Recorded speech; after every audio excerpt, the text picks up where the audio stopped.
Tonight on CTV, ASCSU raises awareness for the U+2 law and hear how you can contribute to wildfire prevention. Then learn about the new plastic bag ban taking effect very soon, as well as a new embroidery exhibit at Old Town Library. All that and much more starting on CTV right now. Good evening, everyone. I'm Weston Hubbard. And I'm Natalie Devereaux. Thank you for tuning in tonight. A missing child has been reunited with his family. Larimer County Sheriffs found a boy about 3 years old and nonverbal by himself on 8000 block of 3rd Street in Wellington earlier today. He had been missing since around Wednesday morning. A report was taken out asking for assistance locating the family of the child. The county sheriff's office was quick to act and his relatives were identified within half an hour. The sheriff's office thanks the community for their cooperation during the incident, and the boy is now safely back home. A Fort Collins man was arrested in connection to 2 cases of sexual assault against children dating back to 2016. After an investigation started in late 2021, Fort Collins police obtained a warrant for the arrest of Dakota Colvin. After searching for a month, Colvin was located on Tuesday, April 25th. He was armed with a handgun. Police apprehended Colvin and he currently faces 4 charges: sexual assault on a child in position of trust, pattern of sexual assault, felony menacing, and resisting arrest. Colvin currently resides in Larimer County Jail. Anyone with information relating to Colvin's case is encouraged to contact Detective Justin Butler at 970-221-6340. Tap water in the Harmony Village mobile home community is contaminated with lead. Tests in the mobile home park found lead levels above federal drinking water standards. Testing was prompted after the park's 2 orders for residents to boil water over the last 5 months.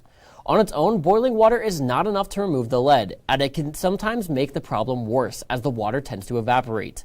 The Colorado Water Control and Utilities does not believe the contamination originates from the city's water supply.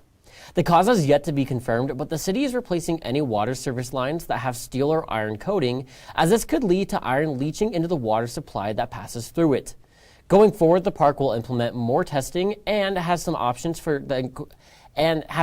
to corrosion control substances to address lead contamination.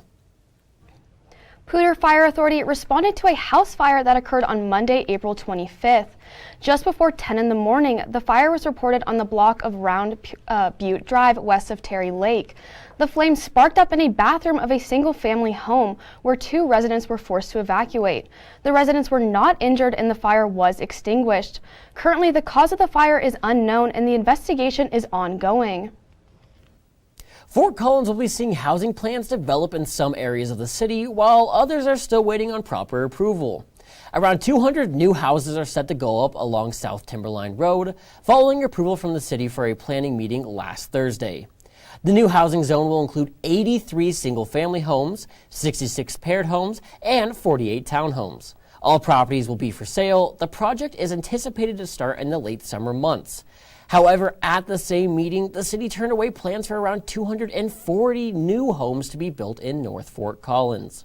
Their reasoning was simple. The design was not right for the city, particularly the lack of variation in building structure and colors. DHI, the presenters of the plan, are expected to change the look of the buildings to fit with the city's request and come back to the city around June of this year seeking approval yet again.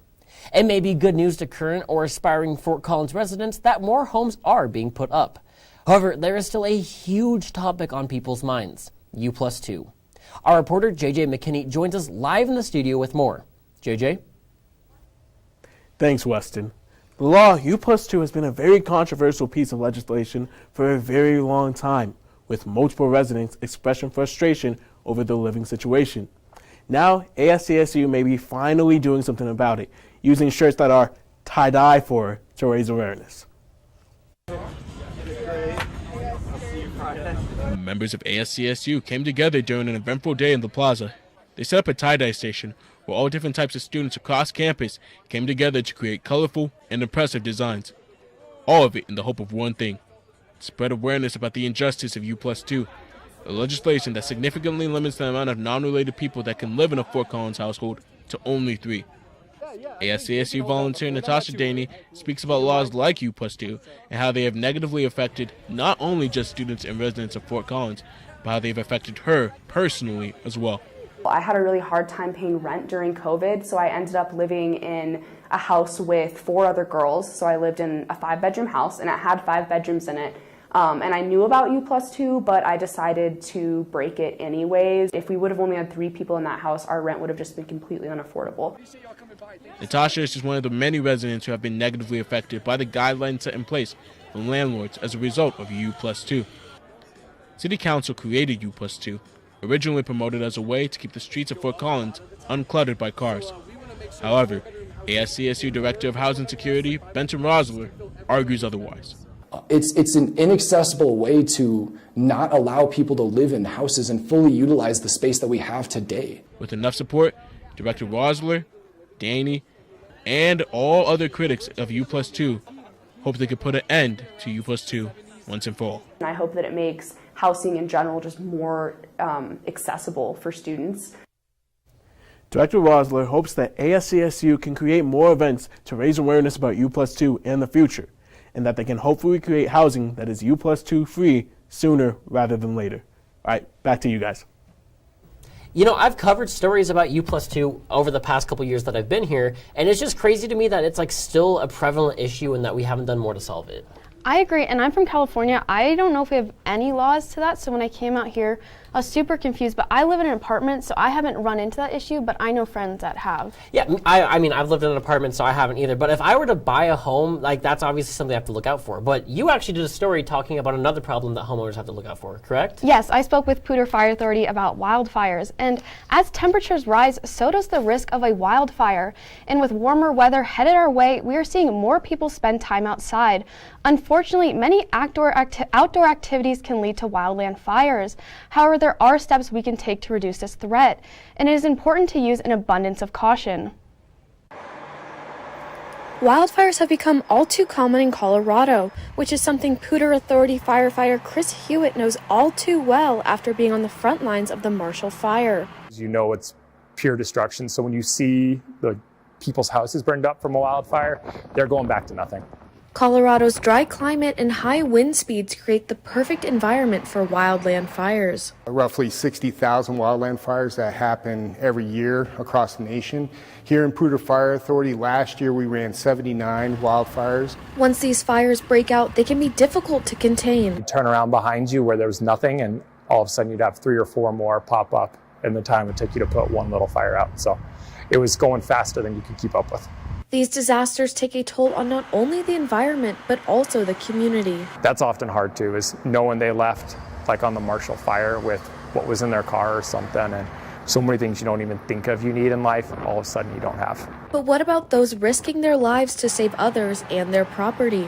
They're seeing the devastation, the impact to the community and the residents firsthand. It feels a little helpless at some times, but I think the only way to approach it with a good mindset was you're doing what you can. So how can wildfires be prevented? One of the leading causes where people just throw out a cigarette while they're driving down the road. If you're up camping, don't do a campfire unless it's allowed. There are many things residents can do to prevent fires, but for PFA, the work never stops. Sorry. That's us. With a windy weekend blowing in, Larimer County Commissioners have enacted fire restrictions. Activities like smoking outdoors, campfires, fireworks, and combustible devices are all prohibited this weekend. It sounds like we're actually going to need to hear more about what the weather's going to be like that weekend if it's going to be that windy.